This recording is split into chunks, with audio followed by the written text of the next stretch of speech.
nabibiktima yung ating mga ordinaryong pamilya. Saksi ako sa araw-araw na krimen na nangyayari. Ilang nanay, ilang magulang, ilang ate, ilang kuya ang umiiyak bilang kapitan ako ng Barangay Batasan Hills noon.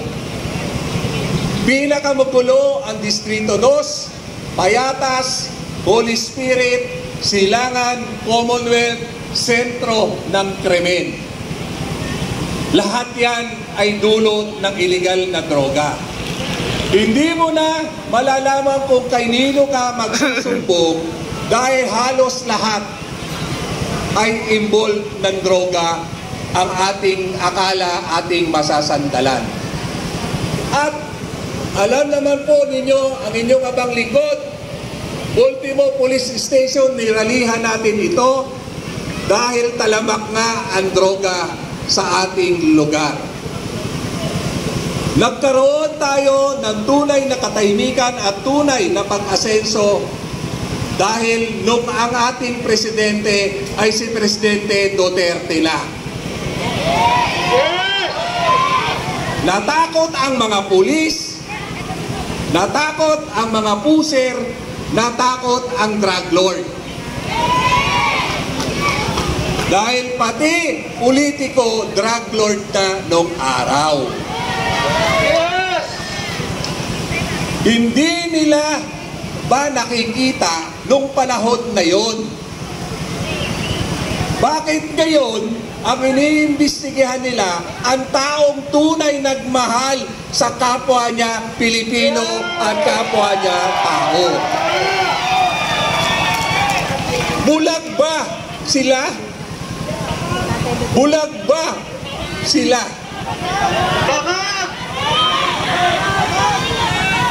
Kahit sino,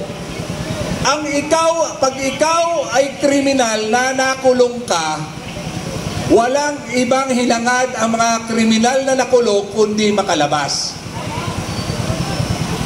Lalapitan ka, sasabihin, gusto mong makalabas? Eto gawin mo. Idiin mo ang Presidente Duterte, idiin mo ang mga nanghuli sa iyo at ikaw ay makakalabas. Nakakalungkot po dahil tayong nakinabang, tahimik tayo. Nakakalungkot na nagkaroon tayo ng mapayapang pamumuhay nung panahon ni Presidente Duterte ay walang kibo tayo. Pero sa pagkakataon pong ito, bilang kilala ninyong leader din dito sa Distrito 2 na ito, ako po ay nakikiusap sa inyo, tulungan natin ang presidente natin na sumagip sa kadiliman nung panahong magulo ang ating distrito. Wala ho tayong usaping politika rito. Ang pinagtatanggol natin dito, ang taong nagbigay ng kapayapaan, kaginhawaan at paramdam na may gobyerno. Kaya ako po ay muli nagpapaalala sa inyo. Saksi naman po ninyo, buhay ko, tinaya ko rin para sa magkaroon ng kapayapaan ang ating lugar. Bilang isang tatay nyo rin, sana po magkaisa tayo, ipagtanggol natin ang Tatay Digong natin. Tatay Digong na walang ibang hinangad kundi magkaroon ng katahimikan at kapayapaan. Kaya po sa inyo, kailangan na naman po nating ipaglaban natin ang ating karapatan. Naulitin ko, Walang usaping politika rito. Ang usapin dito, suportahan natin ang taong nagmahal sa atin. Ang taong nag-angat ng uri ng pagkabuhay natin.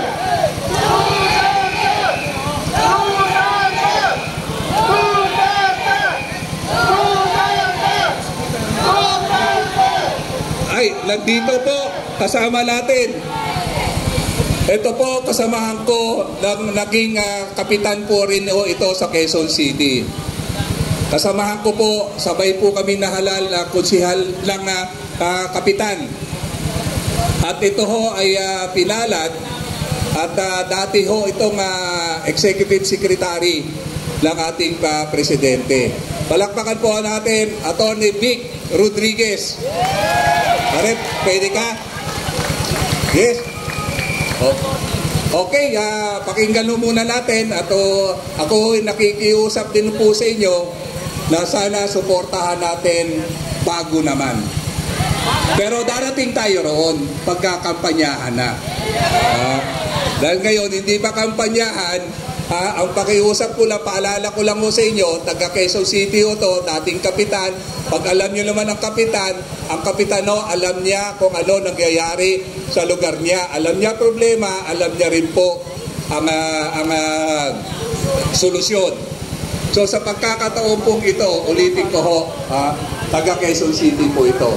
Magandang umaga ho, maraming salamat. Attorney Vic, pwede po. Maraming salamat at magandang umaga ho sa inyong lahat.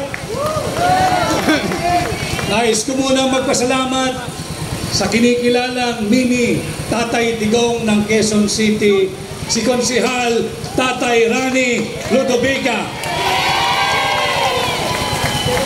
Ako ho ay naririto bilang kapwa ninyo taga-lungsod Quezon at kapwa ninyo na nakinabang at nakaramdam ng kapayapaan at katahimikan noong panahon ni Pangulong Rodrigo Roa Duterte. At kagaya rin ho ninyo, ako ay nakikisa sa pagbibigay ng isang mainit at magalang na pagsalubong sa ating Pangulong Rodrigo Duterte sa kanyang pagharap ngayon sa ginagawang hearing sa loob ng Batasang Pambansa. Alam mo ninyo, napag-usapan namin ni Konsihal Rani na this is not the time to talk about politics, but this is the time to make a stand upang ipaglaban at manindigan tayo sa ngalan ng katotohanan. Prangkahang usapan lang ba? Straight talk lang ba? Ang Batasan Hills, ang Barangay Batasan Hills ay nakinabang sa ginawang war on drugs ni Pangulong Duterte. Naibalik ang lansangan, naibalik sa inyo ang kalsada. Kayo ang mga mapapayapang mamamayan ng Quezon City, hindi na kayo natatakot noon na lumabas kahit abuti ng gabi sa kalsada. Hindi na kayo natatakot noon na payagan yung mga anak ninyo. Ako rin ho, may mga anak pa, mga minor de edad. Ngayon ho, takot na takot ako, puno ng pangamba kapag nagpapaalam at lalabas kasama ang mga kaibigan. Nawala na po yung ganung agam-agam. Subalit dahil sa kapabayaan, dahil sa matinding pamumulitika, walang gawin kundi siraan ang Pangulong Duterte. Balik na naman ang droga, balik na naman ang masasamang loob, at balik na naman ang kriminal sa ating mga kalsada.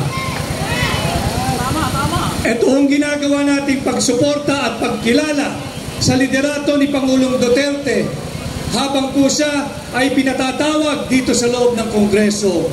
Hindi po upang imbestigahan, kundi para hiyain. Hindi lamang si Pangulong Duterte, kundi ang buong pamilya Duterte. At papunta ako rito, alam po ni Pangulong Duterte na naririto tayo, alam po niya na naririto kayo. At pinapaabot ho ni Pangulong Duterte ang kanyang taos-pusong pasasalamat sa inyong lahat. Kay Tatay Rani, maraming salamat. Ganon din po ang pagkilala at pasasalamat ng ating Vice President, Inday Sara Duterte.